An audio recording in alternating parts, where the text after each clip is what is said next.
Never change your personality for the sake of others. Too emotional. All contestants and you are in the race. We love the way you are playing. You Kanda. Kanda. Love you, Amma.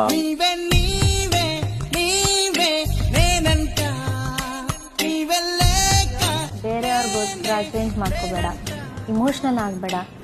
ಎಲ್ಲರೂ ನಿನ್ನ ಜೊತೆ ರೇಸಲ್ಲಿದ್ದಾರೆ. ಆಡ್ತಾ ಇದೆಯೋ ನಮ್ಗೆ ಸಖತ್ ಇಷ್ಟ ಆಗ್ತಾ ಇದೆ. ಇನ್ನು ಕಪ್ ಲಿಫ್ಟ್ ಮಾಡೋದು ನೋಡಕ್ಕೆ ಕಾಯ್ತಾ ಇದ್ದೀವಿ. ಲವ್ ಯು ಕಂದ. ಅಮ್ಮ